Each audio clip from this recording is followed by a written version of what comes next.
We will now get into the 6 easy steps to buying, creating, and selling an NFT. My objective is to make things as easy as possible for you, so I've built a framework of 6 easy steps that will let you buy, create, and sell your NFTs.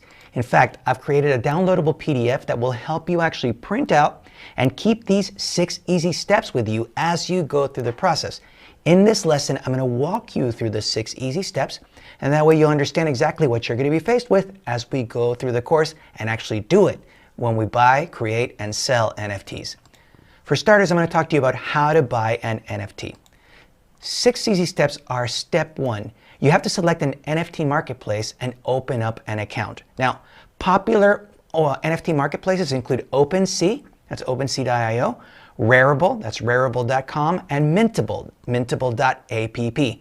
So these are leading marketplaces where you can actually go and buy NFTs. Now, this is not the only marketplaces available. In fact, there are many others. There's Super Rare, there's Foundation, there's Known Origin. All of these are popular places where you can actually buy NFTs.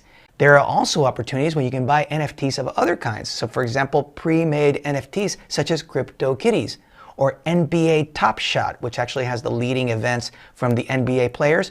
All of these are opportunities for you to buy NFTs, and these are all marketplaces where you would go, you open up your account. Step number 2 will be to connect your MetaMask wallet to your account. In the following lesson, I will tell you exactly how you can install MetaMask. MetaMask is a cryptocurrency wallet that lives on your browser, and it serves as a connection between your browser and these different marketplaces. You will learn exactly how it works in the following lesson. Now, once you have your MetaMask wallet, you need to fund it. What that means is you need to put in some Ether and other types of cryptocurrency that you may need when you actually want to buy these NFTs.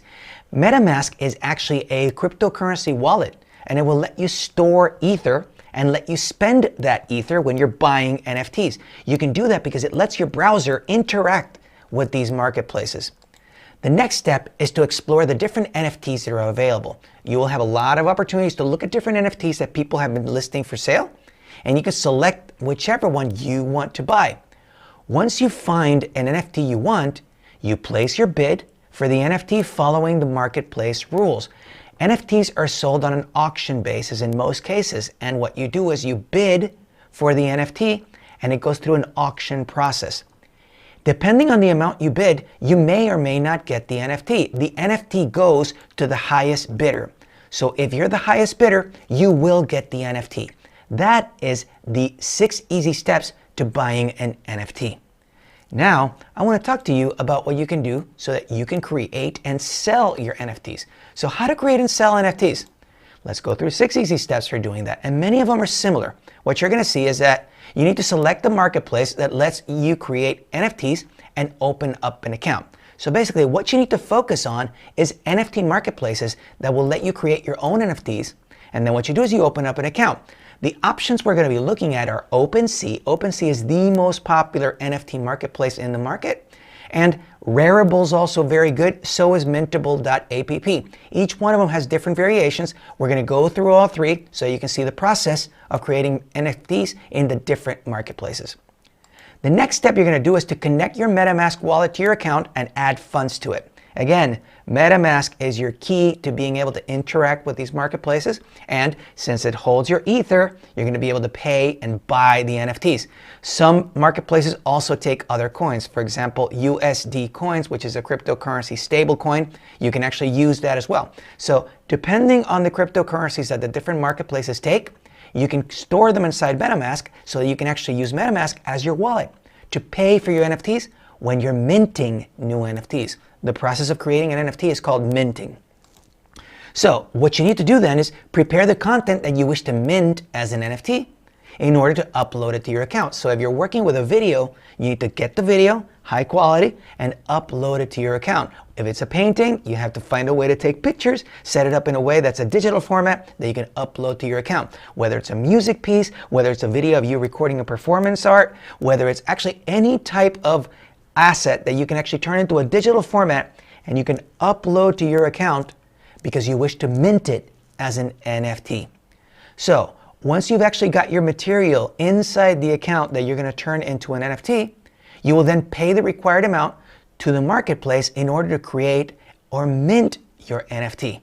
Minting an NFT on the Ethereum blockchain can be expensive. As a result, many marketplaces are now offering a gas-free alternative for you to be able to create and mint your NFT without having to pay the gas fees associated. The amount will vary depending on the marketplace you're working on. Some of them will charge higher. Since we're dealing in many cases with Ether, the price of Ether has gone up considerably. Since the price of Ether has gone up, so has the fees in order to mint your NFTs. Now, some different marketplaces have different approaches, and I will go through them as we go through the process of actually minting an NFT together in this course. Following that, you will select the NFT you wish to sell from the ones that you have minted, and you begin selling it and promoting it via social media. So you can list it on a marketplace, but additionally, you have the opportunity to start promoting it via your social media channels, whether it's on Facebook, whether it's on Instagram, whether it's on Twitter, whether it's on any social media options that you have. You have a way of letting people know that this NFT is available for sale. So what you're doing is you're using the marketplace, and people go to the marketplace to buy NFTs, but you're also helping the marketplace by promoting yourself, the NFTs that you have for sale. And step number 6, buyers will bid on your NFT. And if a buyer reaches the price you want and buys your NFT, you will receive the payment to your wallet. So your NFT at that point will have been sold to the person that bought it, and you will receive the payment deposited into your wallet. In the next lesson, I'm going to tell you how to install MetaMask, which will be essential for you to be able to do this entire process of buying, creating, and selling your NFTs.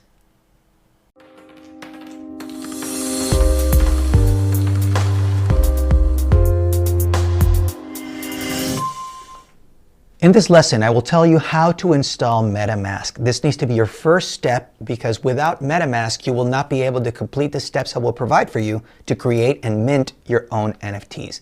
Now, before we begin, let me tell you what MetaMask is. MetaMask is a cryptocurrency wallet that also serves as a gateway to connect with blockchain apps. What you're going to see is that MetaMask will be your connector between whatever you do on your browser with the different blockchain apps you're going to be working with, the different marketplaces, the different places where they have NFTs. All of these things will require MetaMask for the purposes of this lesson.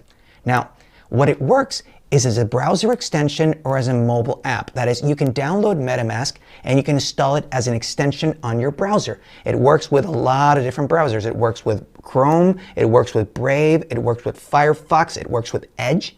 I will show you how to install it on Chrome, but if you wish to install it on any of those other browsers, it also has an available version for them. It is also available as a mobile app. However, I do not recommend that you do it as a mobile app because you're going to be creating NFTs. And I don't want you working with a small little screen trying to work through these steps. So my recommendation to you is to install MetaMask as a browser extension and use it on your computer, whether it's a desktop, whether it's a laptop. But I want you to have a place where you have a good monitor where you're going to be able to work and create your own NFTs. What MetaMask enables you to do is buy, store, send, and swap tokens. So it works as a cryptocurrency wallet. What that means is that as you get tokens, whether they're ERC20 tokens or you can get your NFTs, you can store them inside MetaMask. It serves as your wallet. But the best part about it all is that you can also get Ethereum because you're going to need Ether to be able to pay for the various services that you're going to be working on. The best part about it all is that MetaMask gives you a simple and secure way to connect with blockchain applications. So when you want to interact with these different blockchain applications, say for example, a marketplace like OpenSea or Rarible, or maybe you want to work with CryptoKitties, or perhaps you want to get in contact and connect with your MyEther wallet, or you want to connect with your hardware wallet. MetaMask serves as a simple and secure way to connect with all those blockchain applications. Best part about MetaMask is that your passwords and your keys are generated on your device, and this is for the purposes of privacy. The last thing you want is to be generating passwords and keys on somebody else's servers because you're basically at the risk that they could steal your cryptocurrency. You don't want that to happen. So MetaMask lets you generate your passwords and your keys on your own device for the purposes of privacy. In a nutshell, MetaMask is a very easy way to connect and work with NFT marketplaces and with your NFTs. I will now walk you through the steps of installing MetaMask on your Chrome browser. To begin the process of installing MetaMask, you need to go to metamask.io. That is the official MetaMask website. Anything else will be perhaps a phishing attempt. Somebody could try to hack you. Just make sure you go to metamask.io where you can install the MetaMask browser extension. So the key thing I want to put to you is that this will be essential to you for every single one of the steps that we're going to go through in this course. So make sure you install MetaMask. For the course, I will now be installing it on Chrome. So key things I want to point out to you. This is the MetaMask website. You get some information on them. And you need to go to the tab that says Download. You can go Download now. Let's go right here. So now you have a choice. You can go to Chrome, iOS, Android, all these choices. I'm installing it on Chrome. However, the browser extension is also available for Chrome, for Firefox, for Brave, and for Edge. For the purposes of this installation, I will be doing it on Chrome as I mentioned. You can feel free to use whichever one you need for your browser. So the process is very simple. You install the MetaMask for Chrome, you're taken to the Chrome Web Store in this case, and you have the opportunity to add to Chrome. Once you click on that, the system will tell you the opportunity to read and change all your data. It tells you what MetaMask will do. This is what everybody does. So what you need to do is add extension. It will then start the process of installing the browser extension on your browser. So the process is very, very simple once the browser extension has been installed in your Chrome browser. This little fox will be your best friend once you get to use MetaMask. You click on Get Started. You will then be presented the opportunity to either start and recreate a seed phrase, which would mean that you've already installed MetaMask in the past and your MetaMask crashed and you may have actually lost your MetaMask. So you want to recreate all the contents of your MetaMask wallet. This is very important because if you ever have a problem in the future with your seed phrase, you can get everything back. So even if your hard drive were to crash and you actually lost everything, you can always recreate MetaMask by using the seed phrase. What we're going to do now is create a brand new MetaMask because you're installing it for the first time. So we will go to the Yes, Let's Get Set Up, which will create a brand new wallet with a seed phrase. Let's go through this process. When you click on Create a New Wallet, you have the opportunity you're presented to help us improve MetaMask. This will actually let you share some information with MetaMask to make them better. You have the option, if you wish, to actually keep your privacy. In this choice, I will actually just select No Thanks. You have the choice to choose I agree.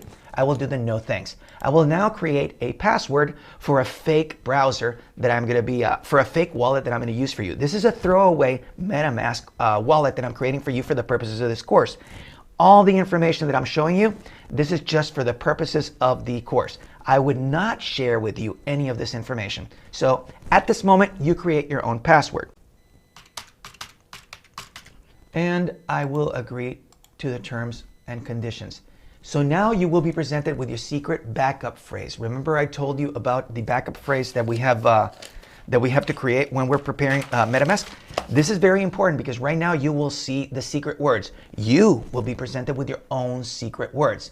So what's going to happen is for this specific installation of MetaMask for this Chrome browser, I will now reveal the words. I will be writing those down just like you need to write them yourself.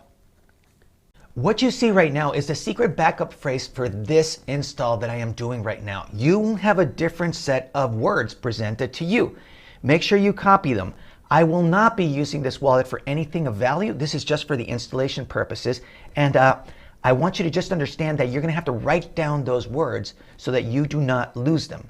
Your next step after you get those words is that you're going to have to confirm that you actually got those words. So I did write them down and I know exactly the order in which they are. You have your own words and you're going to have to do the same. Once you have selected the order of all the words, you will then be able to confirm.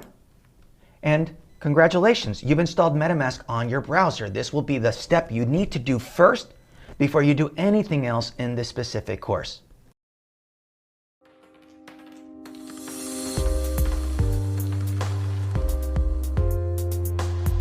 Hey, it's me again. This point, I want to actually give you a crash course on cryptocurrencies. I teach a lot of courses on cryptocurrencies, how you can buy, sell, and trade them. But I'm going to tell you the basics that you're going to need when you're actually minting NFTs, because you're going to have to pay in crypto in order to mint your NFTs.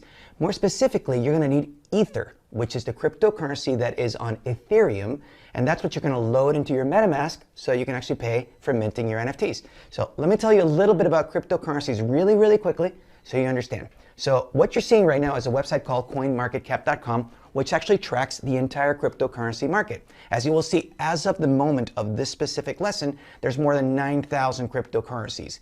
But the ones I want you to focus on are Ethereum, which the cryptocurrency is actually called Ether. And I want you to also look at USD coin down here. Now you'll notice that the price of a USD coin is always at a $1 price point, because a USD coin is actually a stable coin backed by US dollars. So when you buy USD coins, it's not going to fluctuate in value. It's always going to be $1. So when you're minting NFTs, sometimes you're given the option to pay either in Ether or you're given the option to pay in USD coin. And there's other cryptos, but those are the two most popular. Okay? But let me focus on Ethereum, because Ethereum is the one that's mostly used. When you're thinking about ERC 721s and ERC 1155s, which we'll talk about also, those are NFTs that are built on the Ethereum blockchain. But for our purposes, what we really care about is having some Ether, because you need to pay, and you're going to pay in Ether. Now, a lesson I want to put to you from this one is you don't have to buy a full Ether. So what you'll see right now is that the price of Ether is over $3,000.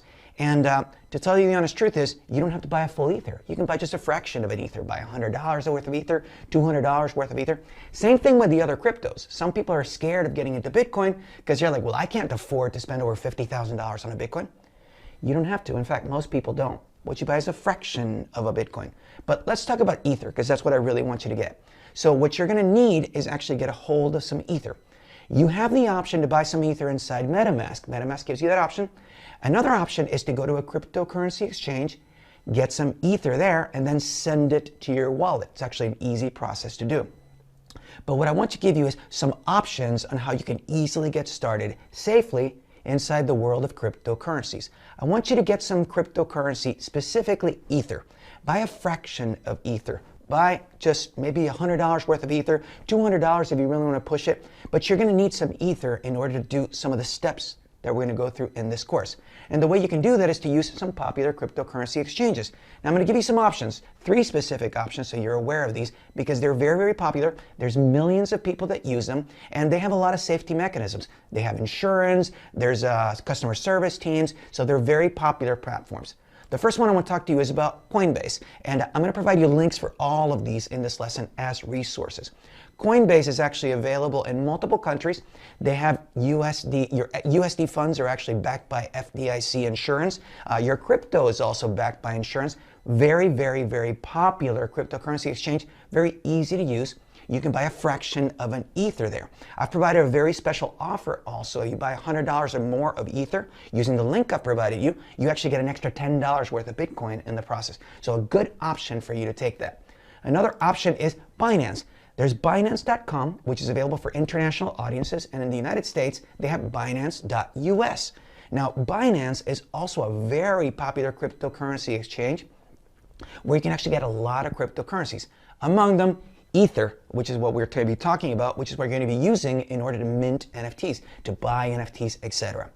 The other option I want to talk to you about is Kraken, kraken.com. And I've provided you links for all of these as resources so you can actually go see what makes sense for you. And I encourage you to actually get an account in one of these cryptocurrency exchanges.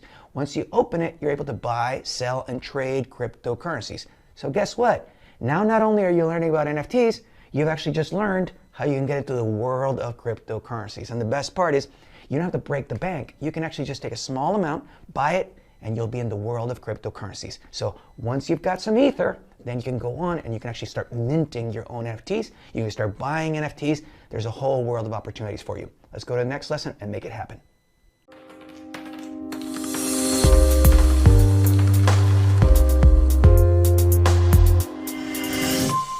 Now that you've gotten into the world of NFTs, you may want to know how you can actually get some Ether inside your MetaMask. This is a very popular question that I get asked. And specifically, how do you actually get Ether inside your MetaMask so that you can actually create all these NFTs, or whether you want to buy an NFT? Well, you need to have Ether inside your MetaMask, and I'm going to show you exactly how you do that. If you'll notice right now, I've actually logged into my MetaMask wallet, and I do have some Ether inside, 0.0551 Ether as of this moment. And how did I get that in there? It's actually quite simple. You have the option here to buy. Now, mind you, if you already have some Ether, say you have it from Coinbase or you have it from Binance or any other cryptocurrency exchange, that's a great way that you can actually deposit Ether into your MetaMask. And you use the same button. If you click on buy, you're given the option to, you see, deposit Ether. It's not just buy Ether, you can deposit Ether as well. Now, MetaMask gives you the option to buy Ether if you want with Wire. You also have the option to buy Ether with Transact, but notice there's an option at the bottom that says directly deposit Ether. And this is exactly what I do. I typically buy my Ether elsewhere and I just deposit it inside my MetaMask. And the way I do that is I go to this option here, view account, and I'm given a QR code with my address for my MetaMask wallet. This corresponds to my MetaMask wallet, and it's exactly how I got these Ether that I showed you inside this MetaMask. All you do in your case is you take the same address, whether you copy here the code that's presented here, or you can actually use your specific QR code and you just send Ether to that address. And that address corresponds to your wallet inside your MetaMask. That's how I actually got these 0.0551 Ether inside this wallet. And it's the same Ether that I will use whether I actually want to buy in some sort of NFT or I want to create something else. I would specifically use that Ether by depositing it inside my MetaMask using the process I just showed you.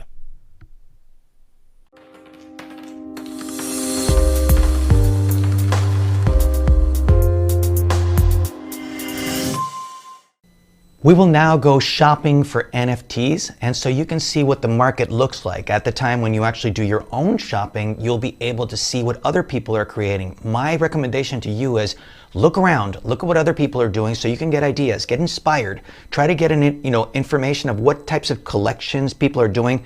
The thing with NFTs is that you have multiple options. You can either sell a one-off, right? You have only one specific NFT, or you can come up with a series. And what you can have is, for example, you can have a series just like crypto kitties. Each kitty is a type of crypto kitty. That's another way to do it. The other one is you could actually have an original piece, but only sell a limited number of copies of that one original piece. So what you have is, for instance, you have one original NFT, and then you may put together, say, 1,000 copies of that one original NFT. So each one of them is 1 out of 1,000. That's what you can do with NFTs. And at this moment, what I want to do is I want to take you shopping so you can see how this works. First thing I want to show you is that on my browser, I have MetaMask. If I actually go into my MetaMask, what you'll see is that I actually have my MetaMask. I have 0.1051 Ether inside it, which I will need to be able to pay for the fees, to be able to buy Ether, etc. If you actually want to be able to fund your own MetaMask, because it doesn't come with funding, you have several options. When you click on buy, you have the option to use their service through Wire, so you can use a debit card to actually do this. This may not be available in all markets, but it is an option. The other option is to directly deposit Ether. And what you can do right here is you can actually view the account and you'll get an Ether address where you can actually send some Ether. So if you buy Ether, say on Coinbase, if you buy it on any other exchange, say Binance, if you buy it on Kraken, any other cryptocurrency exchange where you buy Ether, you can just send it to fund your MetaMask wallet by using this option. So the key point I want to tell you is that this right here is my address. This is my address on how I fund my MetaMask. This is a public address, so I'm not scared of sharing this with you because this address only lets me receive Ether. My MetaMask takes care of my private key. Notice it says export private key. I'm not showing you that because that's private. That belongs to me. And in your case, never share your private key with anybody, but know that if you ever want to fund your MetaMask, you do it this way. You go to the buy Ether, and then you get the option to receive Ether, and you can get your Ether address so you can actually receive Ether directly into your MetaMask. So this is the option that you can do that. But right now I do have specifically some Ether inside my MetaMask. So let's go to OpenSea shopping. So the key thing you will do is when you go to OpenSea, you can actually look and you have the option to sign in. If I go to my profile, it will say right here, sign into my wallet. Notice it's not asking me for a username and password. It's asking to connect to my MetaMask. Why? Because my MetaMask is interacting directly with the marketplace. It's how I authorize the marketplace to work with me. So instead of actually signing in with a username and password, I'm signing in using with my MetaMask. Now there's other wallets you could use, but the most popular one is MetaMask. Right now I'm going to take you inside OpenSea, and what you'll find is that OpenSea, because it's connecting into my wallet, already has visibility of the NFTs that I have, and I have the option to sell them. So for instance, you will see that I have a connection of all my CryptoKitties. Should I wish to sell any of my CryptoKitties, I can make them available for sale at OpenSea. I could also list a domain name that I own, georgelevy.crypto, listed for sale at OpenSea. I don't want to, but I have that option, and that's what you can get with MetaMask. Once you store your digital assets, your NFTs, inside your MetaMask, you can then sell them at different marketplaces. Let me just take you very, very briefly through the OpenSea marketplace so you can see some of the options here, because this is what I want you to do. I want you to look through OpenSea and look at what other NFT creators have done so you can get ideas. Realize what will make the most sense for you. What do you want to sell? Are you a graphic artist? Well, if you're a graphic artist, you may want to put together a collection. Picasso Punks issues collectibles of these Picasso Punks series. And what you find is that this is Picasso Punk 219. This is Picasso Punk 445. This is Picasso Punk 512. And that's just one artist. And it looks very similar to, say, for example, Pokemon cards. If you were growing up and you like Pokemon, you have to collect them all. Same thing with these NFT collections. If you get into Picasso Punks, you may want to collect them, and different people charge for them different prices, and some collections are more valuable than others. You can establish yourself as a creator of a collection, such as War Riders, or for instance, you may want to get into Neon Cat, and different creators list their assets. Now, things that's interesting about OpenSea, OpenSea is not just about art. You can actually see here domain names are listed.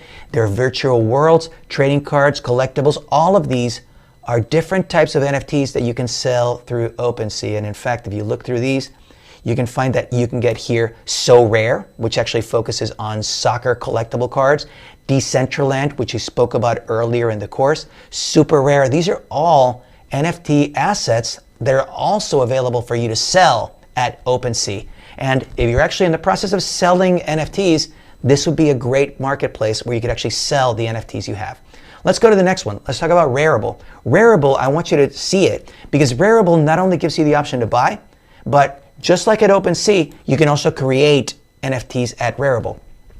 Now, I wanted to go to the Create tab because what you can find is that at Rarible, you can create a collectible, which may be just a one-off, right? If you have one work of art, and that's just your option. Say, for example, Beeple. Beeple had that one piece, which was sold for $69 million. But in this specific case, you may want to issue a multiples, where you could have just one asset, which has multiple copies of it, which is what Luis Buenaventura did. He had one collectible, and he sold a limited number of issues of that one collectible. So this is an option you could do at Rarible. Another thing I wanted to tell you is that it's as simple to get into Rarible using your MetaMask. Notice that the easiest and most popular option is to use MetaMask. This is why I wanted you to start at MetaMask, because with MetaMask, you have the option to work with Rarible, you have the option to work with OpenSea, you have the option to work with Mintable. Mintable is another marketplace where you can actually mint NFTs. And in fact, they give you the option to mint your first NFT absolutely free, and you can start selling, and you can do it easily by creating an account. And in my case, I have an account already, which is actually with my MetaMask. I could simply connect my MetaMask inside, and if I want to buy any NFTs, I can simply select an NFT I want, and I can simply buy it. And it will just directly pay from my MetaMask wallet, and I'll be able to buy this specific NFT right now. And that would be the case with any one of these. Say, for example, I want to buy the Picasso Punks, I can buy now. Key things I want to point out to you is all of these options are available to me. Why? Because I have Ether and I can buy these NFTs. And that's what I want you to understand. The 6 easy steps to buying an NFT. I told you about installing MetaMask. I told you about funding your MetaMask wallet. And with that step, you can actually buy NFTs and become an NFT collector. which you could then turn around and also sell the NFTs at the various marketplaces you're seeing.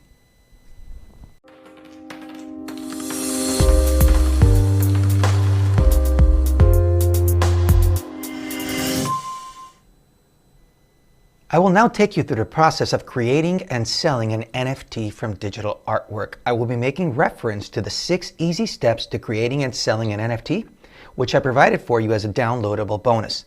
Step number 1 is to select an NFT marketplace that lets you create NFTs and open an account. For the purposes of this lesson, I will be choosing OpenSea. What we're going to do then is step 2 is connect your MetaMask wallet to your account and add funds to it. So the first thing I need to do is right now, let's connect into my MetaMask. So I will be signing in with my wallet. It will ask me then to connect with my MetaMask. I already have an account. I entered my password and I'm inside OpenSea. Notice that I created an account already and I actually customized it. I added a picture for myself. I added a profile header picture for it. If you actually look into these, you can have more information about me. Inside OpenSea, you will see already the NFTs that I own. So for instance, I have my multiple crypto kitties if I wanted to sell them. I mentioned also that I could also sell one of my domain names, georgelevy.crypto, which I won't. But in this case, I'm going to create a new collection and I'm going to create artwork that I will be able to sell as an NFT. To do that, first let me show you the piece I am going to be using. The piece will be this digital piece. Did you buy the dip? Now this original piece is actually made from a combination of various free elements that I was able to combine and prepare a brand new different element. So in this specific case, what I used was pictures from unsplash.com. These are completely royalty free. As long as you make modifications, you don't want to use the picture directly as you received it from Unsplash. You have to modify it for a different purpose, but you can use them for different commercial and personal uses. Another great resource is Pexels. Pexels.com is another place where you can download photos and videos, and you can actually use them freely with no royalties as long as you do not use them specifically according to their terms. But you can take them, you can customize them, you can promote them and create them into brand new pieces. For my specific cases, I actually created the piece that I showed you. I then used canva.com, which is one of the most powerful tools that I know, to be able to piece together and create art pieces. So for this specific purpose, I created this piece right here. This one's going to be called Did You Buy the Dip? So let's go ahead and actually sell it. And the way you do that is you go to OpenSea, you go to Create, and you go to My Collections. Now, if you don't have a collection, you have the opportunity to create your own collection. To save you the time of creating a collection, I simply created one already, and it's very, very simple. You add a logo to it. You can put your own graphic image here. You put a description for yourself, and then you're able to add items. The first item I'm going to list is my Did You Buy the Dip? So what I'm going to do right now is I'm going to add that new item.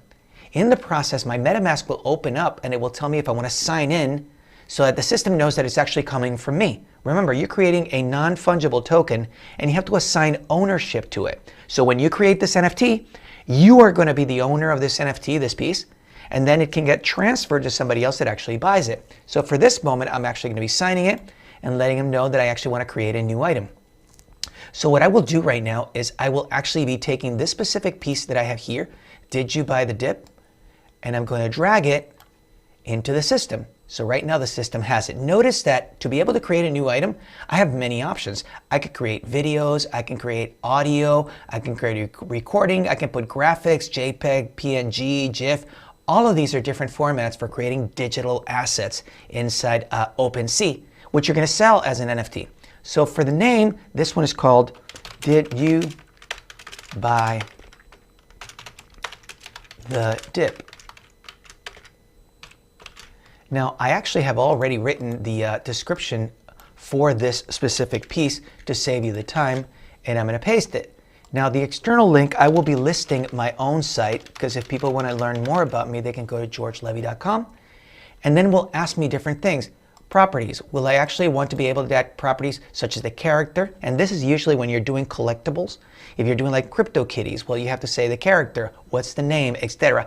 All these are properties that are corresponding to your specific NFT. I'm not going to list any of these.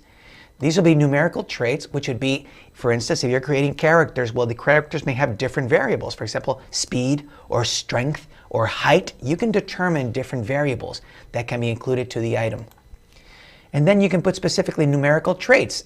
You could also put additional specific aspects, as I mentioned, speed, etc. It all depends on what you want to create, if it's going to be part of a full collection. Another key thing that's very valuable about these is that you can add unlockable content. What this unlockable content allows you to do is that you can put an extra piece of content that's only available to the person that pays for the NFT. And when they buy the NFT, they receive to unlock that content and receive it. Now, it could be a personal greeting from you, it could be a video, it could be an audio, it could be something special that's only available to the person that actually buys that content. Now, key thing I want to tell you, for the purposes of this specific example, I will only be minting one specific NFT, which will be Did You Buy the Dip? And that's what you can get. And I'm going to show you exactly how this works, because I am now going to be able to create this inside OpenSea, and you'll see how this whole thing plays out. So when I create it, now OpenSea will then engage my wallet, because I have to pay an original fee. This is very important, because if I don't do that, then what you're going to wind up doing is that you're going to wind up filling the whole place with spam. Just people posting free things with no value whatsoever. So by actually forcing you to pay to be able to make that initial collection item, because right now I'll be creating my first NFT, I have to pay a fee. But after that, subsequent items in that collection, I will not have to pay a fee for. So right now I will pay that fee right now, and I will have to list it. So what I'm going to be putting is, here's the details for the actual NFT that I'm creating. I'm going to put together the pricing and the listing for it. I'm going to sell it. The system will then ask me at what price point I want to sell it. So I am going to be selling it at a set price. You could put it as a highest bid if you actually want to sell it as an auction, if you want to group it with others. For example, if you have a collection of items that have to do with, I don't know, cryptocurrency dips, like I just did right now, you could do it as a bundle. But for this point and for this example, I'm just going to put a set price. And the price in this case, I'm going to post it in Ether, and I'm going to put it at 0.02. At the end of the day, when I've put the whole thing together, the system will then list it, and it will ask me if I want to pay to be able to sell this. My fees are going to be $73.58 to be able to do my first collection. Now, once I do this original transaction, after that, I will be able to do subsequent NFTs without having to pay additional fees. So this fee will be just for the purposes of being able to mint this initial NFT in this collection that I have here. Now notice that I have inside my Ethereum wallet, I have the 73.58 available, and I can actually send it. This is why it's so important that you actually fund your MetaMask before you create any NFTs. So right now I'm going to go through the process, and you're going to see how quickly I'm able to create my NFT. As I confirm it, the system will go through the process, and once that transaction is complete, I will be able to already have my NFT available on OpenSea.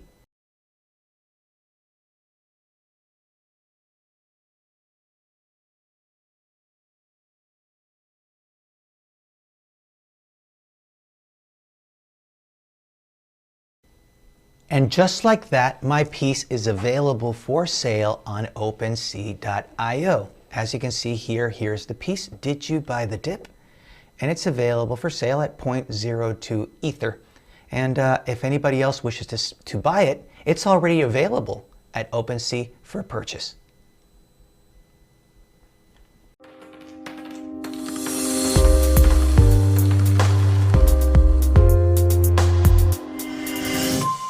In this lesson, we will go over the process of creating an NFT from physical artwork. Most people think about NFTs and they think about digital art. It's very easy to think about an NFT of a digital work of art. But how do you create an NFT for a physical artwork? Like, for example, a painting or a sculpture, or go beyond that. How about a performance? How about you playing guitar, or you singing in a concert, or some sort of other physical endeavor? How do you transform that into an NFT? In this lesson, we will go over the aspects that are most important for you to understand about creating an NFT from physical artwork. To do that, I want to take you back to the concept of the double spend problem. Now, You may recall that the double spend problem is when you take a picture of an item. For example, you take a picture of this digital artwork. Well, you can just make multiple copies of those digital artwork pictures and just send them all over the world. You have a whole bunch of them, right? But when you create an NFT, you basically create and denominate one as the original. You have an original digital piece, and whoever owns the token, the NFT, corresponding to that work of art is the owner of the real piece. Now, when you're dealing with NFTs, you can create limited series. For example, you create a series of 3 and just sell 3 digital tokens, but they're still originals. You would have 3 originals because you have 3 tokens corresponding 1 original of each. This will be a series of 3. Now, what you have are limited numbers of authentic copies. Let's take that beyond and let's talk about a physical work of art. If you have a physical work of art and you create an NFT of it, you run into the problem of which one is the original? Which one is the unique work of art? Is it the painting or is it the NFT? Well, this brings us up to multiple options, and that's what I want you to take in concept when you are creating NFTs of physical work of arts. The first one is that they're one. They're one and inseparable. It's one unique piece which corresponds with the physical painting and the NFT that matches it. This is the case of Desnuda sobre el lienzo, which is a painting by one of my favorite artists, Lucy Enriquez, and it's a physical painting. Here I am with the painting, but I happen to own the NFT corresponding to that painting. That is, I have the NFT for that original painting, and it's recorded on the Bitcoin Cash blockchain. That non-fungible token was transferred to me, and I am the owner both of the physical painting and the digital token corresponding to that painting. They're one inseparable, unique piece. Now, option 2 is that they're 2 separate pieces. The first part is a unique physical work, and the NFTs are unique separate copies. So you have the original artwork, and then you have a limited number of digital copies that correspond to that physical original artwork. So what you can have is there's a one-of-one physical piece, and then you can have a series of, say, a limited run of 9 NFTs, like I've got here. You have 9 digital copies, which would each have a unique NFT corresponding to it. So you have 2 separate pieces. One of them is the physical, which is the physical painting, and the rest of them will be the limited number of digital copies. Now, these digital copies don't have to be a run of 9. It could be a one-of-one. There could be a physical painting, and there could be a digital NFT corresponding to that painting. In fact, that's what Lucy Enriquez does with her work, only I purchased both. I actually had the opportunity to buy the physical painting and the corresponding NFT. She also sells you the physical painting, in which case you would get the NFT, but you could also buy an NFT without the physical painting, knowing that the physical painting would then be held at Galerías Lucy and somebody else could buy it. You wouldn't own the physical painting. You see, they're separate pieces. Now, option 3 is that the digital becomes the unique original. Now, this is controversial because what that really requires is for the physical piece to be destroyed. That is, you create the physical piece, then you create the digital version of it, and then you destroy the physical so that the digital version, or NFT, is the original. This is exactly what was done with a Banksy artwork that was sold, and then it was burned in order to create the digital piece as the original. That is, they destroyed the physical Banksy artwork in order for the original digital to become the true unique piece for that artwork.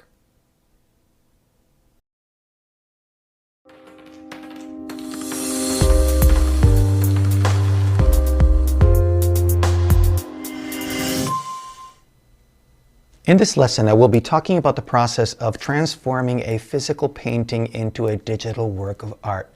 I want to begin by talking about a painting that I hold very dear to me. It's called Desnuda sobre el lienzo, Nude on Canvas it's called, and it's by an artist called Lucy Enriquez.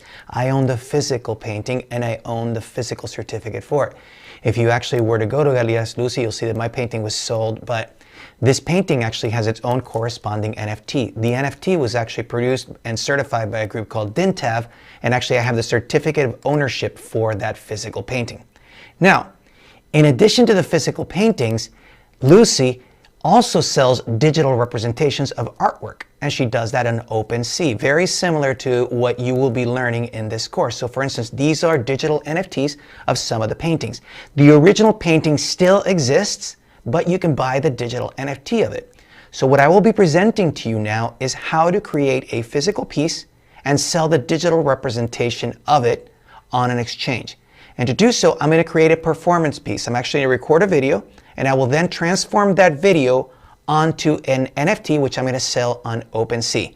So first thing I want to point out to you is that since I presented to you the initial Did You Buy the Dip NFT, I created 2 additional NFTs and I've listed them for sale on OpenSea. I didn't have to pay extra to be able to list these and create these new NFTs. Why? Because you only have to do that once. So right now, these 3 NFTs are available for sale on OpenSea, and these are NFTs I've created. What I'm going to be doing now is, in the next lesson, I'm going to take you through the process of recording a video of a performance piece, and then in the subsequent lesson, I'm going to take that video and I'm going to actually upload it into OpenSea and make it available as a digital NFT. So, as you will see in the subsequent lessons, I will teach you how to make a performance video or some sort of video for a performance, whether it's playing guitar or singing, or maybe you're creating a work of art and you want to turn that into an NFT. I'm going to be doing all that in a video, and then I will take that video and I will, in the following lesson, create it as an NFT inside OpenSea, just as I created these 3 NFTs previously. Hi, I'm George Levy and welcome to my studio. I will now be doing a performance art piece called There Can Be Only One. And what I'm going to be doing is actually showing you what an NFT is in the process as I create an NFT. What I'm actually doing right now is this performance art is being recorded so that I can actually then create it and mint it as an NFT and make it available for sale. I'm doing this to actually give you an idea of what's possible and how you can actually create NFTs. Now, NFTs can take all sorts of shapes. What I'm going to be doing here is actually transforming a physical work of art, which will be a painting. I'm transforming it into an NFT and making it available for sale in a marketplace. Now, here's what's interesting about it. As I begin doing this, I want you to understand that I will be creating a painting. This is a physical painting. But notice that what I am doing is I am recording a video. Not only am I recording a video, let me add some embellishments to it. Like, how about some music? I can do all sorts of things. Why? Because I am creating a performance piece for you as an NFT. You can do all sorts of things. If you're an expert in special effects, you want to add some animations, feel free to do it. It's your NFT, and at the end of the day, you're just putting together a work of art that's delivered digitally to somebody that wants to buy it. Now, this piece is called NFT, There Can Be Only One. And the reason I'm doing that is because each NFT is a unique digital asset unlike others. So in this case, this is an NFT or a non-fungible token of a performance art piece that I am doing for you for NFT, There Can Be Only One. So let's begin my painting. So what I will be doing in this painting is I will be beginning. My medium is magic marker and paper. Now, you may be an oil painter, you may like acrylics, or maybe you are a photographer and you take a picture and you're creating an NFT out of it. Or maybe you're a sculptor. If you're a musician, you could actually put together a performance, or maybe you want to do an acting role and actually a piece that you put together. It's up to you. An NFT can be any type of digital asset that you create, whether it's an image, whether it's a recording, whether it's actually a video performance. All of these things can be created as NFTs and you can actually sell those. But ultimately what you're doing is you are creating a unique non-fungible token that you're making available for sale to someone else. And that person will be able to buy that asset and claim ownership to it because it will be recorded on the blockchain. So right now this piece, NFT, There Can Be Only One, I've got the first part. For the second part, I am going to get a little more creative. And instead of writing There Can Be Only One, I'm actually just going to go crazy here. Initials.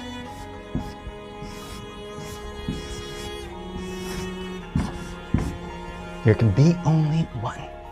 And so right now I'm creating this painting. In fact, I wouldn't be done if I actually didn't initial it and actually put me. So it's actually me. It's a George Levy NFT that I'm creating based on a painting that I'm making. And this painting, I'm going to initial it. So it's going to be GL, George Levy. So right now, what have we got? Right now we have a painting. This painting I am actually turning into a digital token. I could have instead taken a picture of the painting and then listed that as the digital token. I could have listed the picture of the painting with some music. That could be a different NFT. It's really up to you. You get to create your NFT as you wish, whatever you want. In this case, I am creating a performance art piece, and I'm doing this to show you the process of creating an NFT. But let's go one step further. Right now, I want to tell you something that's a big issue when you're dealing with physical assets turned into NFTs. If you actually take a picture of this painting and you turn that picture into an NFT, you still have the physical painting. So the question is, which one's the real work of art? Is it the painting or is it actually the NFT? And this is where the there can be only one comes in. If you have the picture, you sell it with the NFT, so the person can actually have the painting with the NFT, which works as a token that actually certifies the authenticity of that painting. And whoever owns that token owns the painting. So if you sell the painting, you sell the token with it. You see, the token is part of the painting. That's what you're doing when you're creating a digital asset of a physical painting or any type of physical aspect or any type of physical endeavor that you're actually turning into a token. You always run into, there's the physical component and there's the digital component. And you can't split them apart because they're meant to be one. So here's the question that I tell you. Right now, you could get the painting and the digital token, or some artists, and I'm not telling you to do this, I'm just saying this has been done before. Some artists will simply destroy the physical painting. They'll destroy the physical painting. So at this moment, there is no longer the physical NFT. There can be only one. What you have is only the digital representation. So you have only one. You've got the digital token, that's the NFT, that is now available for purchase in the marketplace.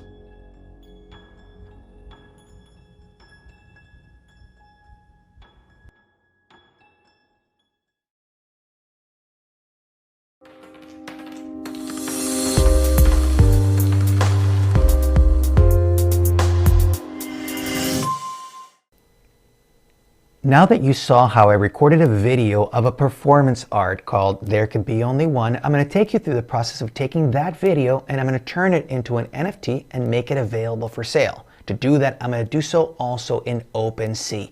The process for minting NFTs is very similar in the other places. Rareable, I showed you Mintable. You're going to go through a very similar process. I want to focus primarily on OpenSea because that's the exchange that it finds has the largest audience and it's also the most popular. So I want you to get used to OpenSea. That does not mean that you should not look at Merry Listing on Rareable or Mintable, but I want you to understand that OpenSea is the largest NFT marketplace. And they're not just saying that, they really do have the largest selection and you will get most sales coming from OpenSea. So just to put in context, what I'm going to do right now is I'm going to go into my account. You know how I'm going to do that. I told you that I have my MetaMask wallet. I'll simply use my MetaMask wallet and then I'll sign in to my wallet, which will automatically get me into OpenSea. You see, I don't use a username and password. I'm simply using my MetaMask wallet to get into OpenSea. Now, if you'll notice, this is my collection of NFTs. You'll notice that I not only have Did You Buy the Dip, there's 2 more NFTs which I've made available for sale. I didn't have to pay OpenSea to actually list those. Why? Because I already paid my initial listing fee so that I could actually get the permission to put up Did You Buy the Dip. But by now, OpenSea says, okay, go ahead, and I can create more NFTs in this collection. So notice I created 2. I'm going to do exactly the same thing, but this time I am going to list a video. And that video will be for the performance of There Can Be Only One. So to do that, I'll simply go to Create. I'll go to my collections. I'll choose the collection, George Levy, one blockchain at a time. And I'll have the option to create a new item. So right here, when I click on Add New Item, I will then be given the opportunity to sign in. MetaMask will let me in. and I'll be able to put in my assets. So right now, the first thing I need to do is I can list an image, a video, an audio. You get to choose whatever you want. I'm actually going to use an MP4 file of the video that I just recorded. I will place the file inside, and you'll notice that I'll get a preview for it. It'll be the beginning of the file. I'm actually going to stop the audio here because I want to be able to talk to you about it. Because I'm loading a video, it's important for you to know that you can't just upload any video. The video needs to be a maximum size of 40 megabytes. This will be important because this is a 40 megabyte render of the video that I had, and I had to make it 40 megabytes because it was actually too big. Now, I will be leveraging a higher resolution version as I go through this, and I'll show you how it all plays in. So as a preview image, I have created a preview image here that will be able to tell you a little bit about the file. And I'm going to now place a description for this specific NFT. So the NFT's name is going to be NFT TCB0 or 01, because there can be only one, not 01. NFT, there can be only one. And I will go to HTTPS George Levy, if anybody wants to find out. And now I'm going to place a description of the item. So here's a description. Non-fungible tokens are a type of digital token which can sometimes represent a physical asset. This brings up the question when you're dealing with a physical work of art. Which one is the real, authentic piece, the physical or the digital? Now I'm going to teach you a secret that will be very, very important for you to realize, okay? So the main thing I'm going to do right now is I'm not going to use properties here because it's not part of a collection. I don't really need it. I'm not going to use levels. I'm not going to use stat. But this time I am going to use the feature of unlockable content. Now the unlockable content is going to be very valuable in this one because the video file that I am presenting as the NFT is only under 40 megabytes in size. And I have a much higher resolution version, but it's only available to the person that actually purchases this NFT. Now, the interesting thing is that what you get is a field to be able to write in a message that only the person that buys the NFT can actually see it. So I'm going to place the content in here and I'm going to blur it because I don't want you to see it. It's actually only going to be available to the person that actually buys this NFT. And it's very much like the games LOL Dolls or Hatchimals, where you buy something and if it has unlockable content, you can hide something inside it that's very special and available only to the person that buys the NFT. So a perfect example could be if you're dealing with physical art, you could leave a message. Hi, thank you very much for buying the NFT. For you to get the physical representation, please write to me with your address and I will send you the painting, right? But then you build into the cost of the NFT, the shipping of the painting, all that into it. Or you could do something, for instance, hide a very special greeting to the person, a video greeting just for the person that actually bought that NFT. Or you could hide in a special coupon that when used in your shopping site actually gives you completely free complimentary access. So there's many things that you can use with this hidden unlockable content inside this piece. And I have hidden a secret message inside it with a link to a password protected place where you can download the original video. And furthermore, there's a very special gift inside here that has a value of over $50,000. And I'm hiding it inside here. Why? Because whoever buys the NFT gets this very special gift. Now, mind you, I'm not going to tell you what it is, not for you to buy it, but just so you know what is possible by hiding unlockable content inside an NFT. So right now I'm going to create this, and what you're going to see is that the system's going to take me through the process of actually creating this NFT.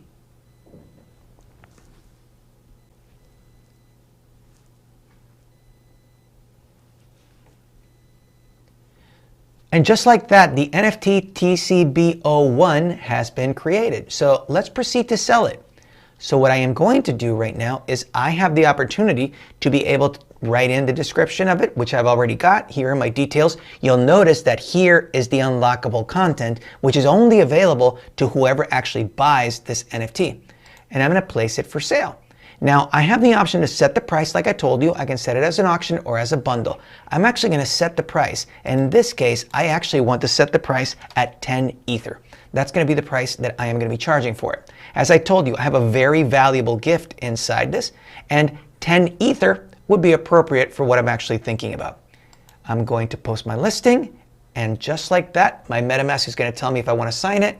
I'm going to sign it, and there we have it. Right now what we have is an NFT TCB01 available for sale fully, and it's part of my collection of NFTs that I'm making available. So take these lessons and realize what you can accomplish by creating your own NFTs.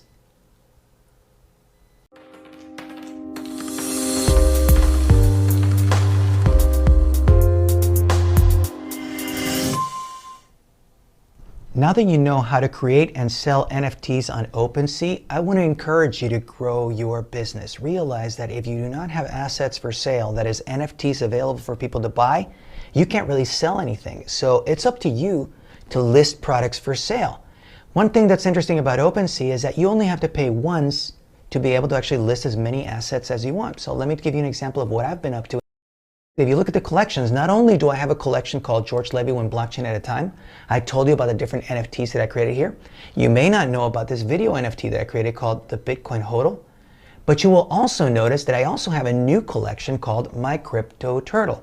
Now, My Crypto Turtle is what's known as a collectibles. If you look inside OpenSea, there's a series called Collectibles. Collectibles are actually series of different NFTs that are all in the same specific genre. They have the same type of motif. So for example, you could have My Crypto Kitties. They're all crypto kitties. These could be cyberpunks. These could be specifically catchphrase Dog Unleashed. All of these are different collectibles and they're part of a series. So what I did was I created a brand new collectible series of my own called My Crypto Turtle. Let me tell you what the vision of this is. My Crypto Turtle is all about helping save the turtles. Saving the sea turtles is a huge cost to me and my family. I'm a big donor to this cause. I live in front of the beach in Miami, and there are sea turtle nests everywhere. I'm very close to the people that actually take care of these sea turtle nests, and I know that there are 7 species of sea turtles, and they're all in the endangered list. So my goal through My Crypto Turtle is to create a collectible series of 7 different sea turtle crypto collectibles that people will be able to collect, and I will take the proceeds of these collectibles and actually donate them to be able to adopt sea turtle nests. So what I give people is the opportunity to be able to buy this NFT of this collection, and I will take the funds of what they say and I will be able to then adopt a sea turtle nest. I will send a photo and I'll tell you exactly how I do this. But key question that I want to tell you is that there are 7 of these. And if you look, I have a leatherback turtle, I have green turtle, I have loggerhead turtle, I have hawksbill turtle. And right now I'm going to go beyond the hawksbill turtle. I'm going to get a new asset. And let me tell you exactly what the vision is here. The first thing I want to tell you is that I have already created all of these. And I'm just going to take the process right now to set up the Kemp's Ridley. But before I do that, I want to tell you what the secret is of what I'm doing here. Because what I explained to you is that when you create these NFTs and you create this new item, I showed you that the supply is always 1. Doesn't matter how much you try, you can't change that number. There is a way that you can actually go around that, and if you actually take and you include the following text on the URL on the top, $enable_supply equals true, and you hit enter, what you will find is that the page will refresh, and now you have the option to change the supply. So I am now, instead of creating just 1, I am going to create a series of 1,000 of the Kemp's Ridley. So the first thing I will do is I will take the graphic for Kemp's Ridley. I will include it in here. I will then put Kemp's Ridley Turtle. And then I have actually created a domain name, which I got, which is https://mycryptoturtle.com. And if you go to that URL, you will be able to go redirected directly to this collection of NFTs that I have available. And I have prepared the description already in advance in order not to waste your time. So actually I will include a detailed description of what Kemp's Ridley turtles are all about. And I will include some properties. Notice that this is different from what we actually had in the previous ones that we've done. Right now I'm adding properties. Why? Because these are collectibles, and each one of these collectible cards or NFTs is actually different from the other one. So let's see specifically. In this specific point, the species for this one is actually Kemp's Ridley. And then I will be able to add the scientific name for this, which I've also got available. The scientific name is here. And then I've got the global status of where they are in the endangered spectrum. Critically, it's very sad, critically endangered. Now what you're going to notice also is that after I am able to add these properties, I will be taking advantage of the unlockable content. This is a very valuable piece that I want you to take advantage as well, because what this enables you to do is it actually gives you the opportunity to communicate with the person who's actually making the purchase of the NFT. And as I told you, you can include inside whichever thing you want. So for instance, in the other piece that I showed you earlier, the NFT called the Bitcoin HODL, I leveraged the unlockable content with a very special Bitcoin offer available only to the person that actually buys that NFT.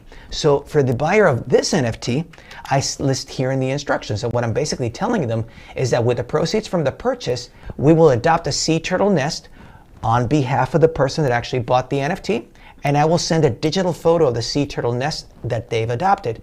Furthermore, if they collect all 7, I will actually send a very special gift, and I will list a picture of all the 7 nests that they've actually adopted. So it's a very, very special option for people to be able to buy this NFT and in the process help save the turtles, because to me it's a very, very special and dear cause. So what I can do now is I can create this, and as I told you, I'm creating 1,000 of this specific NFT, the Kemp's Ridley collectible from My Crypto Turtle. So I will then proceed to sell these. The system does not have to review it. It's just going to take me directly and say there's 1,000 owned by me right now. So what I can do is I can list it for sale. I will set the price for these. I will only sell 1 at a time, and the price that I'm going to put is 0.035 Ether is the price that I'm going to sell these. So right now what I'm going to be doing is I am going to be listing this Kemp's Ridley collectible from the My Crypto Turtle collectible series, and I will post it for sale.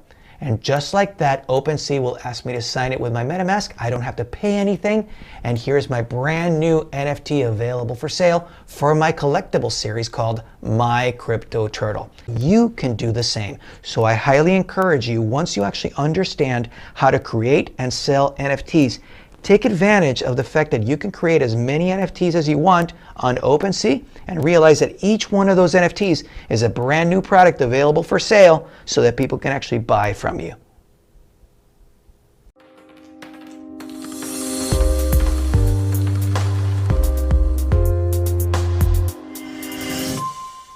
In this lesson, I will take you through the process of buying an NFT, so you see exactly several lessons that I have not shown you because I have not been paying for buying NFTs.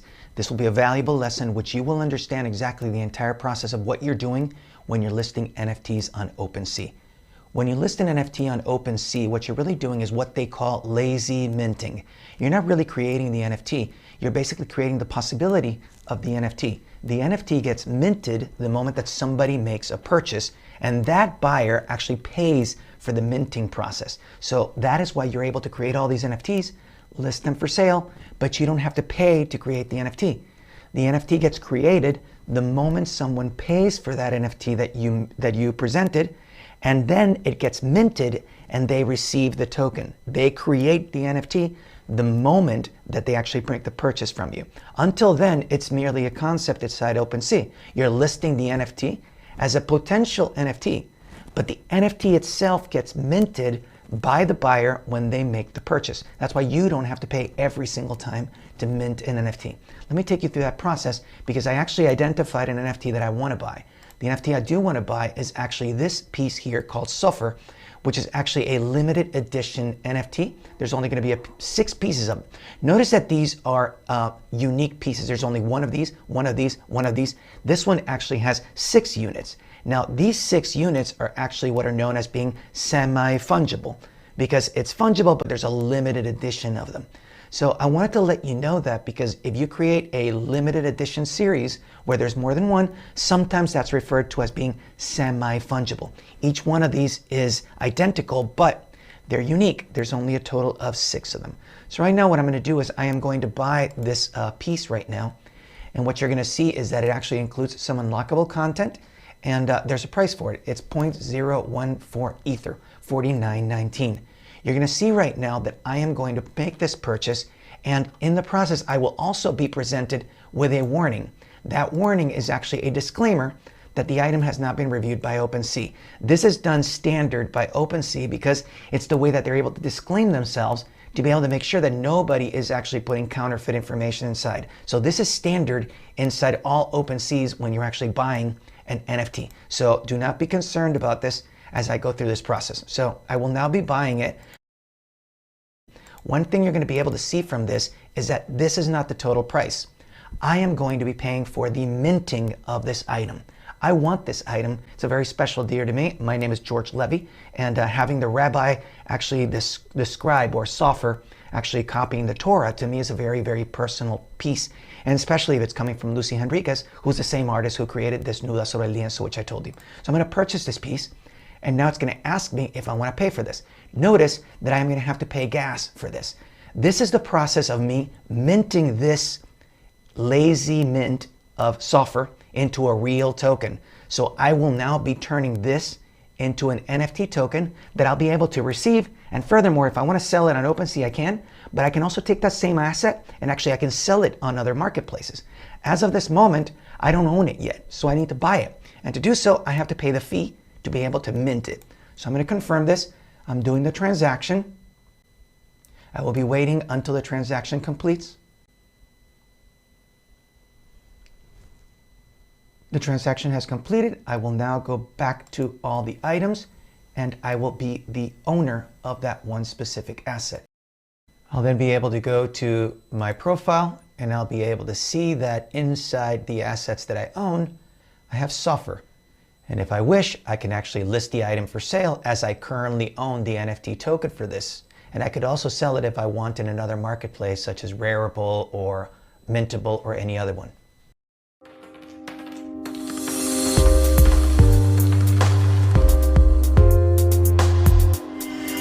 Now that you know how you can buy an NFT and you saw me acquire an NFT, I really value that NFT. It means a lot to me. So I want to protect it. I want to talk to you about something known as hot storage and cold storage when it comes to cryptocurrencies. And NFTs are valuable types of a cryptocurrency. An NFT can be worth millions of dollars. You want to protect it. So hot storage is when you keep your cryptocurrency in a cryptocurrency wallet like MetaMask that's connected online. So my MetaMask is connected to a browser. It means that it's on a computer. Guess what? If it's on a computer, a hacker can access the computer and could basically tap into your MetaMask and steal your NFTs. Just like they could steal your Ether, they could steal your Bitcoins. These are the risks you run whenever you're dealing with a hot wallet like a MetaMask that's connected online. Now mind you, I'm not saying it's going to happen to you, but what I'm saying is it could happen to you. So as a result, what you want is to protect yourself, especially when you have a valuable asset or a series of valuable assets, which is exactly what you're going to be doing. So the alternative to hot storage is what's known as cold storage. Cold storage is when you take your cryptocurrencies off any device that's connected onto the internet and you pull them off that device to cold storage. What you're really doing is you're taking the private key that basically lets you transfer the assets. So if your wallet that's hot, a hot wallet like MetaMask gets hacked, what a hacker would do is steal the private keys, and if they have the private keys, they can basically take away your NFTs or whichever your crypto is. But when you take your private keys offline, so you go to cold storage, you're actually able to then protect them. So let me give you a perfect option. One of them is a Trezor hardware wallet. I'm going to give you links for all of these in this lesson so you know exactly what I'm talking about. A hardware wallet essentially connects and lets you control the access to the private keys. So MetaMask interacts with this hardware wallet. There's actually a Trezor. Another good one is a Ledger. I'm going to give you links to those. Never buy a hardware wallet from a random link that someone gives you. Never buy it from like a place like eBay. Like you never know what someone's done with that hardware wallet. For all you know, it's compromised. Somebody stole the keys. Always buy directly from the company that offers the hardware wallets. For instance, Trezor or Ledger. I'm going to give you the links to both. So the lesson in this one is, as you actually grow your NFT business and you acquire valuable NFTs, you want to make sure that you have a way to protect them. And the best way to protect them is to take them off of any device that's actually connected to the web and store them on a hardware wallet, such as a Trezor or a Ledger.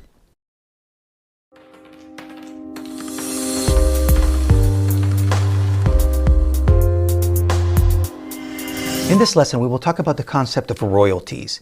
Because NFTs are actually recorded on the blockchain, you keep a permanent record of how they move around. And you can set up royalties so that you can actually get a reward every time an NFT gets traded in the future.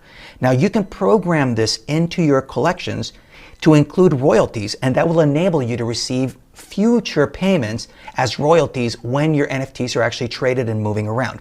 I will be explaining to you how you can do this, and you can set up royalties, which OpenSea will enable you to set up to 10% in royalties. Let me explain to you how this works out. So the first thing you will do is, once you're inside your OpenSea, I want you to go over and select My Collections. You will have your different collections inside. As you can see, I have 2 collections in here. I am going to set up some royalties for my crypto turtle. I will then edit my collection, and I have the option to select a section which actually says royalties. Now, as I mentioned to you, you collect a fee when a user resells the item you created. This is actually deducted from the final sale price and is paid to you on a monthly payout to the address of your choosing. I'm going to set this up, but I'm going to explain something to you, because royalties also apply to your initial sale. What that means is that if you actually sell a piece, say 1 Ether is your price, and have a 5% royalty in the collection, you'll receive only 0.925 Ether for the sale. 2.5% will go to OpenSea, and 5% is the royalty. That royalty you will receive 2 to 4 weeks later. So think about it. What you're doing when you're setting up royalties, even on your initial sale, you will have to wait for this royalty to be paid out to you. Still, it's a very valuable thing to do, and if you choose to do it, I'm going to explain to you how to do this. I'm actually going to do this and set up a percentage fee of 10%. This is the maximum that you're allowed. Notice that I have the opportunity here to set out a payout wallet address.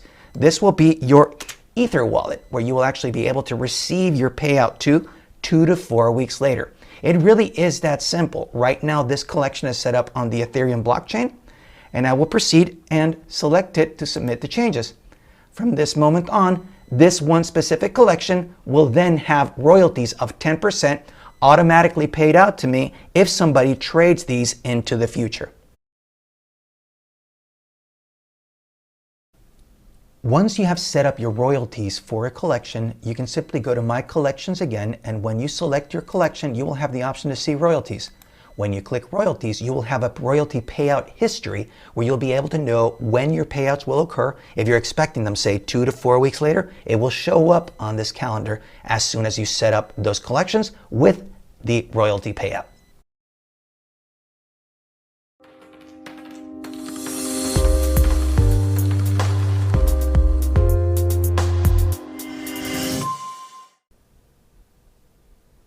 Now that you know that you need to expand your sales channels of how you can sell more, I want to talk to you about some of the areas where you can actually expand to. So if we go to my collections, what you will find is that by this point, I have actually loaded up all 7 of the NFTs that I had available for the My Crypto Turtle. So the entire collection is available for sale. I also have my collections over for the one blockchain at a time, and I will continue expanding on those.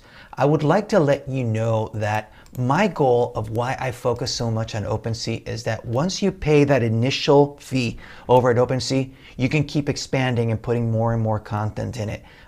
However, if you actually want to go above and beyond OpenSea, when you go to the create portion, what you will find is that you have the opportunity to go to other NFT creation tools. I spoke to you about Rarible. I spoke to you about Mintable. Now, what I will tell you is that Rarible, as you can see, it uses the ERC 1155 standard I told you about Ethereum. And in Cargo, you're using the ERC 721, same as at Mintbase. But the key point I want to point out to you is that once you're able to actually set up your NFTs to actually sell on OpenSea, you actually have the opportunity to reach a larger audience than in any of those other platforms. Let me talk to you what I'm talking about. So if you actually look at the traffic, according to Alexa, of how many people actually come to OpenSea, what you will find is that OpenSea is actually the number 1,945 in traffic worldwide. The nearest closest one is Rarible. Rarible's number 3,119. So what you get to see is that 1,945, and then you drop all the way down to 3,119. If you go further, you go into Mintable. Mintable drops to 9,689.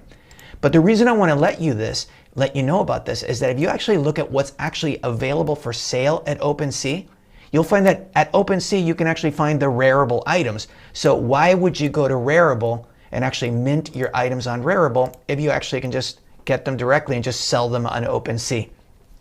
Also, I don't want you to spread your funds in having to mint NFTs across multiple platforms if at the end of the day, if you set them up on OpenSea, you reach the largest audience. And especially when you're going in the beginning, what I want you to do is focus on getting your product in place, keep trying to see which products actually stick, which ones are better, before you actually spread out and start going to other places to actually get your products out there. So don't go too wide. Focus in this one specific platform and get your products out there. Roll out collections, roll out different formats, try different things to see what will actually work for you. For example, you see here there's an example of physical cards sold as NFTs. So this is a person that actually has access to physical sports cars, which are actually now being converted into NFTs, and that's what they're selling. That's a good idea. How about Lil Jon? Lil Jon actually has a very strong following, so he's creating assets that he's actually able to sell as NFTs. If you look through what Lil Jon is doing right now, you'll find that he's trying different formats. He's trying different ad libs, different catchphrases. He's just trying different things to see what actually will sell. At the moment of this recording, he hasn't sold anything, but he's trying 37 different items. What I want to tell you is that this is what you can do if you have a following. You get to take advantage of the fact that you have a following that actually likes you, and you create something that you can offer to them. So in my case, what I am offering is the one blockchain at a time. My audience is primarily focused on blockchain, Bitcoin, and crypto. So if I can offer NFTs that are focusing on those topics, hopefully they will be of value to my audience. Focus on yourself. What kind of audience do you have? Are you a musician? Do you have people that go to your shows? Well, then maybe you want to try an approach similar to Lil Jon. If you're an athlete, then perhaps maybe you want to actually focus on some of the sports items. The key point is this.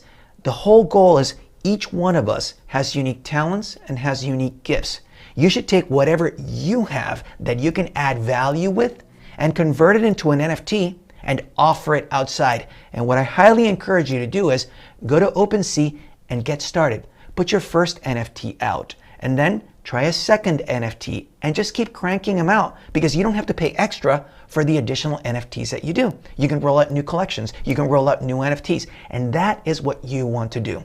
One key final point that I want to tell you on the topic of creating NFTs. Always be mindful of copyright. Don't get anybody else's content, because you can really get into a lot of legal trouble by selling copyrighted materials. Never use anything that somebody else has a trademark for. Be creative and create your own NFTs. In the case of Lil Jon has his own unique yeah type of voice. Well, he's using that, he's minting that, and that's what he's offering as NFTs. So everybody has their own unique angles. And what I want you to do is focus on making your own vision for your own NFTs. Take advantage of the OpenSea platform. And once you create your first NFT, you can just create more and more, and you won't have to pay additionally for each one.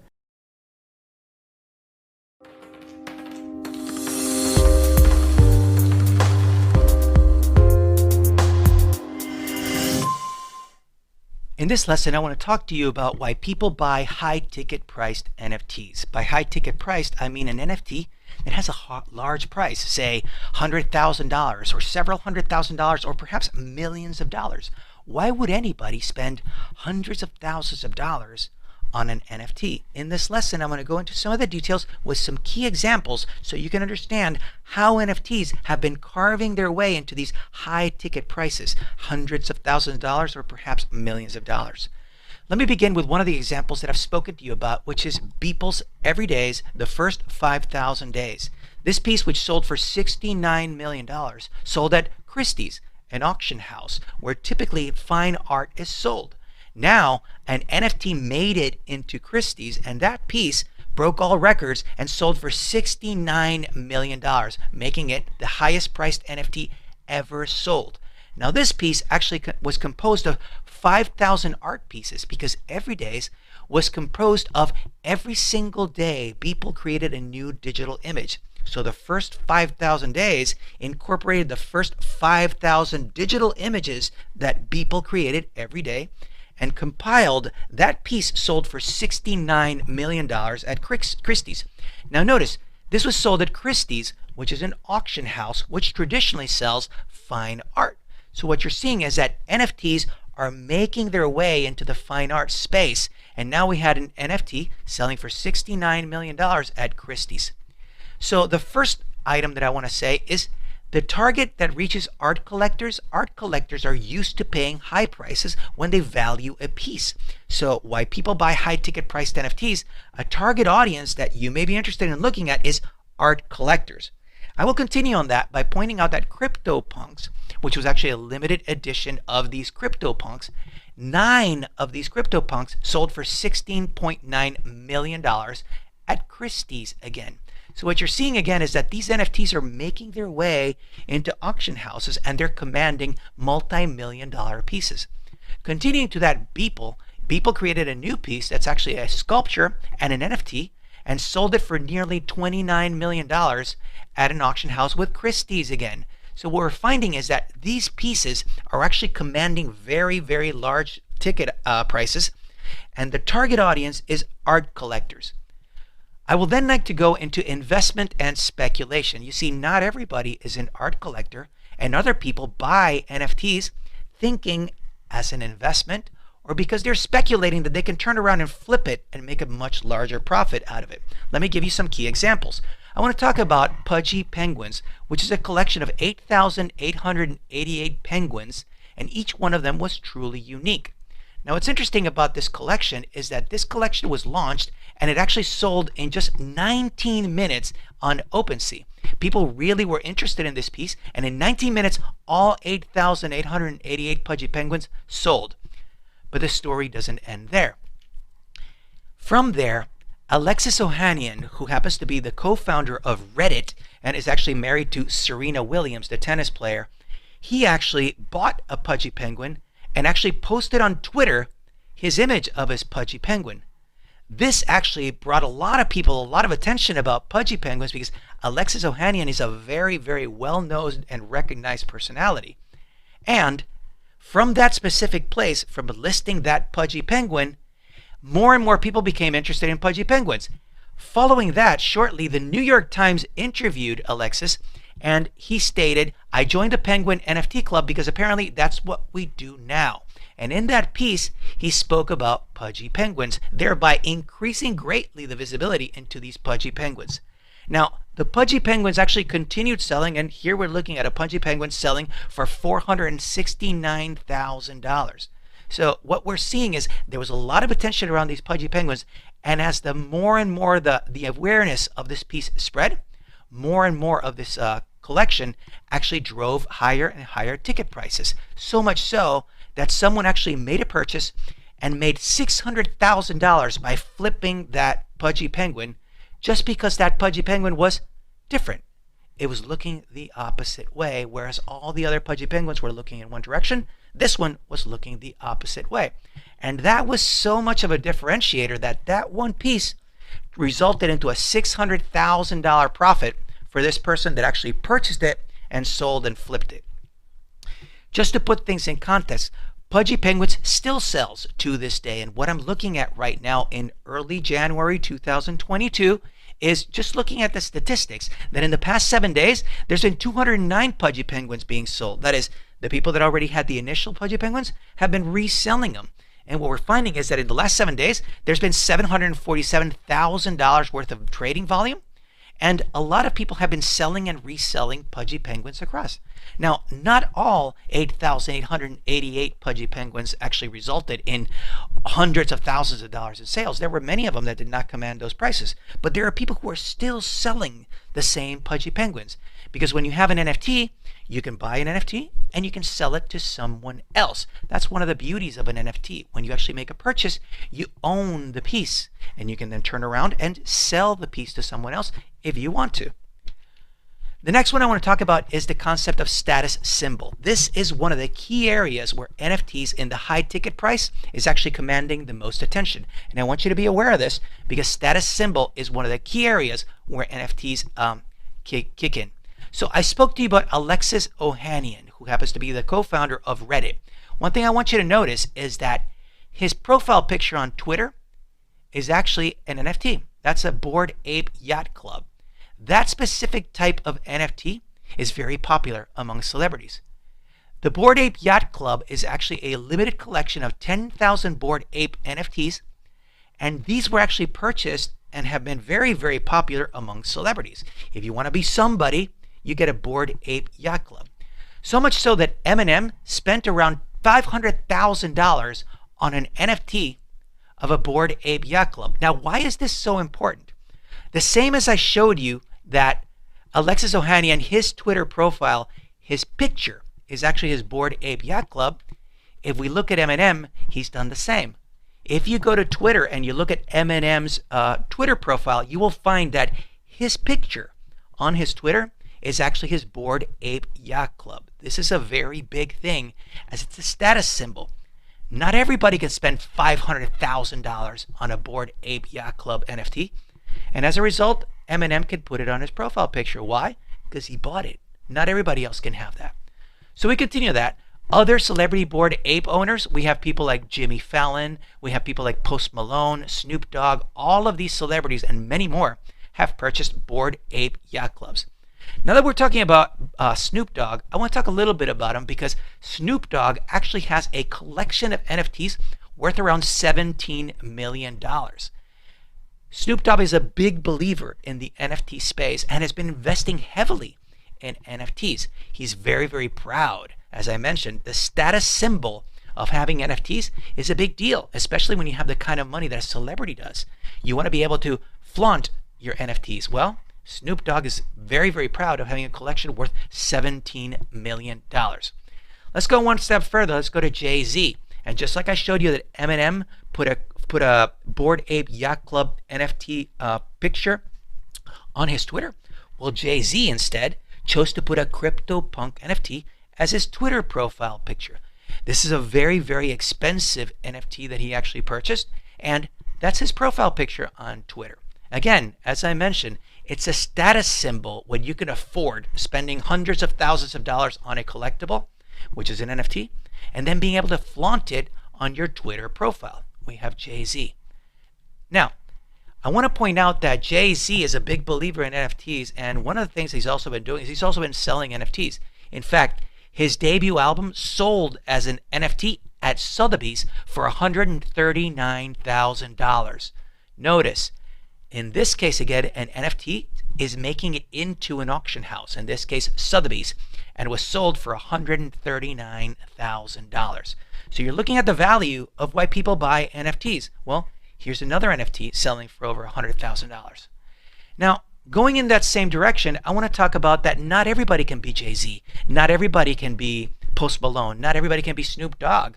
Well, investors also want to flaunt and show off that they have money. So this NFT investor, in this case I'm talking about G Money, spent $170,000 on a CryptoPunk just so he could wear it on his Twitter profile and flaunt it.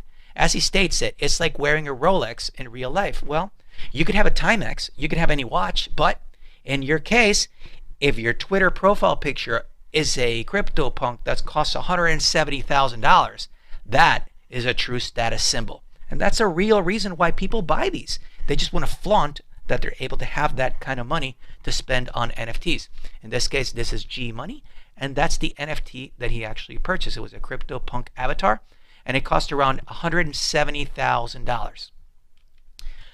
I want to go on beyond the status symbol and talking about the fact that some of these high ticket priced NFTs support a cause. And I'll be going further into this, but let me give you some of the examples. When you're looking at raising funds for a cause, these are also very popular ways of leveraging NFTs. For example, there were several NFTs being auctioned during a benefit for St. Jude's Hospital with a goal of $200 million fundraising. These NFTs were a big piece because 100% of the proceeds would benefit St. Jude's Children's Research Hospital. So what you're noticing is that NFTs are serving a positive goal in this case. They're actually being used as a way for people to buy an NFT, like an NFT or an art auction, and the funds are actually supporting a worthwhile cause. In this case, St. Jude's Children's Research Hospital. Now I want to give you the example of this one specific one because when we go through this piece, I was actually very involved in the process because This entire NFT auction was actually done during Miami Art Week. I'm based in Miami, along with Blockchain Institute of Technology, and BitBasel, which was the organizers of many of these different NFT events, were actually very, very actively involved in this auction. And I work very closely with BitBasel, and Blockchain Institute of Technology works closely with BitBasel. We have been sponsors of hackathons that actually focus on different developers. But BitBasel is very active in the NFT space. And this whole focus of leveraging NFTs to support worthwhile causes is a very high profile use of NFTs, and there's a lot of money that's being raised. As we spoke about, I just want to give you one example. One of the NFTs sold was Seeker by Dr. Cian Proctor, who sold it for 22 Ether. It was around $100,000 at the time of the sale. So what you're noticing is that this one NFT, Seeker, sold for 22 Ether to support a worthwhile cause. Beyond that, I want to talk about the final one that I want to address in this case, which is to make a statement. When you buy a high ticket item NFT, you're basically making a statement, and you may have your reasons. One of those reasons may be, for example, Vignesh Metakovan Sundaresan, who basically bought that initial $69.3 million NFT by Beeple. Well, he turned around afterwards and said, everybody, I purchased this NFT so you can download it for free. So in essence, what he did is he purchased this NFT and then turned around and offers it to the entire world so anybody that wants can right click and save it and view it. It's his NFT, and he wanted to use his money for that. He wanted to make the statement that I can buy an NFT for $69.3 million and simply just give it away to the rest of the world. That's the statement he wanted to make, and right now we're speaking about him. He made a true statement that really has had a historic event by doing so. Beyond that, I want to talk about the first tweet that was ever made was sold by Jack Dorsey for $2.9 million. Now what's interesting is that Jack Dorsey turned around, sold the first tweet he ever did on Twitter, sold it for $2.9 million, and then donated all the money to charity. That was his goal as the creator. But let's flip over to the other side, the buyer of that NFT. And that buyer of that NFT was Sina Estavi, who's the Bridge Oracle CEO and paid the $2.9 million for that first tweet. He specifically had an idea why he wanted to do that. He wanted to make a statement. Now what's interesting is that upon him doing that specifically, immediately he was attacked by people in the community saying, why would you ever pay $2.9 million for a tweet? To which he responded, it's not just a tweet. Years later, people will realize the true value of this tweet, like the Mona Lisa painting. He wanted to define his space in the history of NFTs. And right now we're speaking about him. By making that purchase of $2.9 million for that first tweet, he is making a statement that he believes in the power of NFTs. And as such, he has defined and carved a space in the history of NFTs. So we've spoken about all of these different reasons: art collectors, investment and speculation, status symbols, supporting a cause, making a statement. But there are many more reasons why people buy NFTs.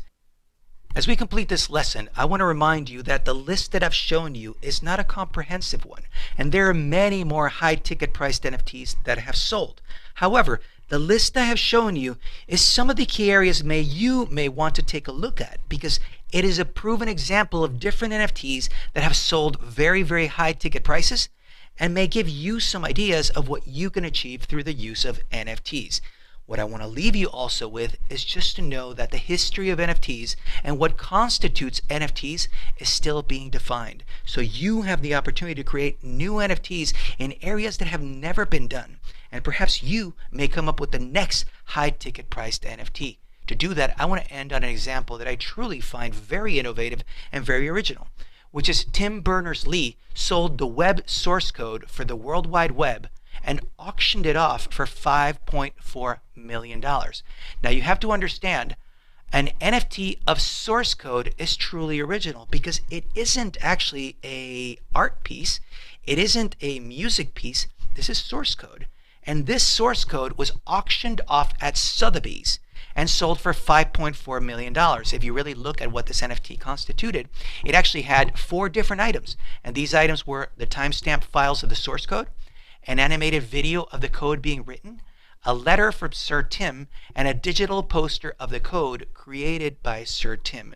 Notice how this piece actually leveraged the multimedia aspects of NFT. Not only did he actually auction off the source code, he auctioned off also an animated video of the code being written, and that created a more original type of NFT. That NFT sold for $5.4 million, as I explained, and the profits were actually donated towards causes chosen by Sir Tim and his wife. So as we wrap up this lesson, I want to encourage you to continue thinking about and imagining new ways in which you can leverage NFTs. It's a whole new space with many new possibilities that are being created on a daily basis.